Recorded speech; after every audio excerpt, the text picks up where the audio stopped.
भैया खाना खा लीजिए।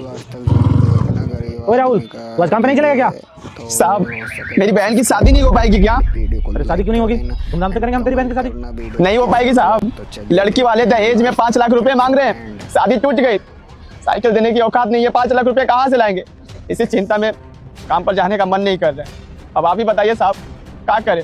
दिन रात इसके लिए काम करता था ताकि हमारी बहन की शादी अच्छे से हो जाए, पर शादी ही टूट गई। अरे दहेज क्यों मांग रहे हैं फिर? शादी से पहले उससे बात नहीं हुई थी क्या लड़के वाले से? बात हुई थी साहब। पहले बोल रहे थे कि तुम्हारी बहन बहुत समझदार है, पढ़ी लिखी है, हमें एक फाई फूटी पैसा नहीं चाहिए। पर अब बोल रहे हैं कि पैसा चाहिए, वो भी 5 लाख रुपया। साहब वो लड़का का नौकरी लग गया है, इसीलिए पैसा का डिमांड कर रहे हैं। अब आप ही बताइए हम 5 लाख रुपए कहाँ से लाएंगे? अब काम करके 1.5 लाख रुपया जुगाड़ किए थे, सोचे थे थोड़ा घटेगा पड़ेगा तो आपसे ले लेंगे। अब 5 लाख रुपया कहाँ से लाएंगे साहब, आप ही सोचिए। इसलिए हम उम्मीद हार गए थे और आपसे पूछे कि नहीं हो पाएगी। आप ही बताइए साहब, क्या कमी है मेरी बहन में? है बस गरीब यही कमी है ना? नहीं, तू तो काफी मेहनत की अपने बहन पे, पढ़ाई लिखाई इसका भी बनाया कि इसका शादी किसी भी अच्छे घर में हो जाएगा। पर पैसे मांगने तो गुनाह है ना, दहेज तो ऐसे भी देना नहीं चाहिए। आजकल ये सारी चीजें खत्म हो रही है, तो वो लोग पैसे क्यों मांग रहे हैं? अगर लड़की अच्छी है तो उनको खुशी खुशी लेकर जाना चाहिए इसे। दहेज से क्या मामला है भाई? और तू दहेज देने के लिए बोली क्यों रहा है फिर? माना क्यों नहीं किया? मना कैसे करे साहब, सब कुछ तय हो गया था। कार्ड रोज छपवाने की भी बात हो गई थी। गांव मोहल्ला समाज में रिश्तेदारी में सबको पता चल गया है कि यहाँ पर शादी हो रही है। लड़का आकर मिलजुल लिया है, सबसे बातचीत हो गई है। अब शादी नहीं होगी तो बदनामी होगी।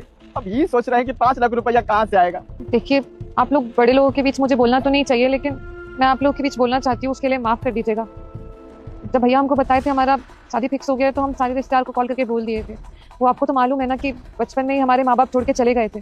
भैया ने ही हमारे को पाला है, हमारे लिए सब कुछ किया है। माँ बाप होने का सारा फर्ज निभाए हैं भैया। और कन्यादान करने के लिए हमारे मामा जी को कॉल करके हम ही बोले थे। अब उनको मालूम चलेगा कि हमारा रिश्ता टूट गया है, उनका भी दिल दुखेगा बहुत। सारे रिश्तेदारों का दिल बहुत दुखेगा। आस पड़ोस वाले क्या बोलते हैं हमें उससे फर्क नहीं पड़ता, पर जो हमारे अपने हैं, हमारे रिश्तेदार हैं, अगर उनका दिल दुखेगा ना तो उनको भी अच्छा नहीं लगेगा। और अगर थोड़ा पैसा दे के ये सब चीज़ रोक सकते हैं हम, तो बस वही रोकना चाह रहे हैं। हाँ साहब, आप तो जानते ही हैं कि बेटा तुमने हमें सब्सक्राइब और लाइक नहीं किया, इसलिए बुरा समा रहा है। इसलिए सब्सक्राइब करो एंड लाइक करो, कमेंट पर राधे राधे रोज। ये पकड़ 2 लाख रुपए मैं कर्ज लेकर आया था मजदूरों को तनख्वाह देने के लिए। उससे ज़्यादा जरूरी तेरे लिए है ये। एक काम करिए, 2 लाख रुपए ले आएगा तू दे दे, और वो कि 3 लाख रुपए जो बच रहे हैं वो